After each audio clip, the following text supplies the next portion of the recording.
This is mainly to go out there for my people at Open Acres. It's a congregation that not long ago I started pastoring.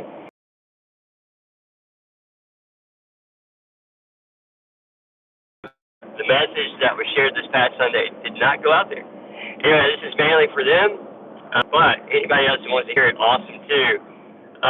So the topic for the sermon this past Sunday, well, the message was actually entitled The Relevance of Reverence, a Healthy Fear of God. One of the first verses shared in it, Psalm 111, verse 10, talks about how the fear of the Lord is the beginning of wisdom, and those who obey his commands, they grow in wisdom. In the very next verse, in the very next psalm, Psalm 112, verse 1, it says, how blessed are those who fear the Lord, who delight in his commands. It's interesting to talk about the fear of the Lord in the midst of a season when so many people are celebrating and encouraging and trying to, all that's fearful or all that is about fear seems to be what Halloween's supposed to be so much about, is fear, even the decorations and all of it, everything. And it seems like it's the one thing that the enemy, the king, the one who is a part of the kingdom of darkness and that promotes the kingdom of darkness throughout this world, the one thing that his kingdom is fueled on is fear. But fear of anything and everything about to do with anyone or everyone. It wants you to live a life of fear in and of itself. But when we talk about this idea of the fear of the Lord, it's the idea of placing your faith in a God who not only is to be revered, but also is to be trusted, and who loves us and can be loved in return for his love. And it's because of his love we first love him.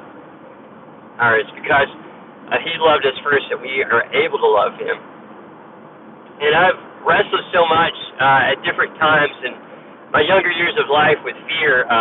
Fact is, there was one time in particular, I decided I was going to face all my fears. I was going to march into this, and I could tell it was Clear Creek National Park. I decided I was going to march into the woods and face my fears of being alone, face my fears of being in the middle of a storm, because it was kind of storming, not too badly, but it was still storming a little bit.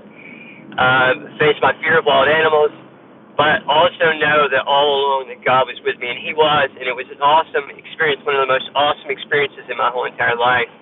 To march into those woods and to sing songs of praise to God, and to know that God was with me in the midst of any and all of my fears. And instead of fearing all the different things around me, I placed my faith and I placed my reverence toward the Lord above any and all those fears, and I forgot every bit of those fears, and I knew that God was near me, and I knew that God was with me. There was another time I was working at a place called the New Orleans Mission, and one night there, my very first night on the job, I was program coordinator there, and I was asked by one of the security people at the mission, do you want to, I'm going to walk you out to your car, which is parked on the other side of this kind of a darker, like, alley, which later on I parked my car at a different place. I didn't know the best place to park my car that night, but still, regardless, I was like, well, am I going to have somebody walk me out to my car every night just because I'm afraid? I don't know, maybe it was wise. Maybe somebody would say, well, it's stupid not to do that. I don't know. But what I did is I thought about it, and I prayed about it, and God gave me this vision of these big, burly angels to the left and to the right behind me. I was like, you know what? I think God's got my back. I think he's got me. And besides, I don't want to have somebody to walk me to my car every single night. And God gave me the faith to believe and the confidence to believe that he was going to protect me that night. And every day I was there to New Orleans Mission because, I mean, there's some, people you could probably be real afraid of. But God was with me, and he is now. Always has been, always will be. So the question is, what is the fear of the Lord? If we have a proper fear and a proper reverence, and the question is, what is the word in Hebrew? It's the word Yahweh. What does it mean? If we were to have a proper reverence for God in and of Himself, it can help dispel and disperse. It can help get rid of any and all other fears if we have a proper fear and a proper reverence for God. The word Yahweh, it means to be in awe of, to revere, or to fear. But it's a word that doesn't just simply mean fear, to be afraid, like we think of. And I don't think the idea of having the fear of the Lord is to always be walking around, always be going around, being afraid of God and what He's going to do to us at any moment. It's just like obeying the law. If you're not obeying the law, well, you might be afraid of what the consequences of the law would be if you don't obey the law.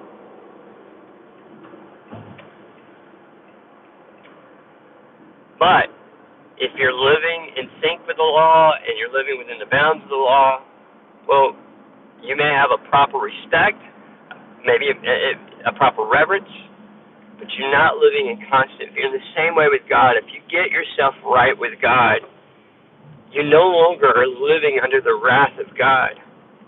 You're no longer living under the discipline of the Lord for those of us who are believers. You're living in right step with Him. You're living in right relationship with Him. And you've had enough fear, enough reverence, enough respect, enough regard for God to where you've gotten right for God and you're living right for God. And that's what we mean to have a true fear of the Lord, a true reverence for the Lord. Psalm 19:9 describes the fear of the Lord like this. It says it is pure and it lasts forever.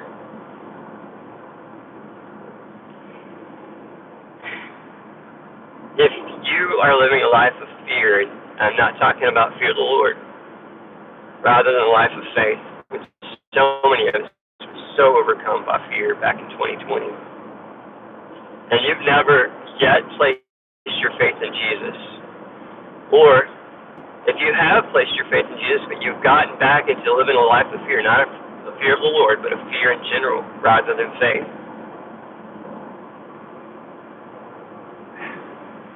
time to come back home and get back right with God again.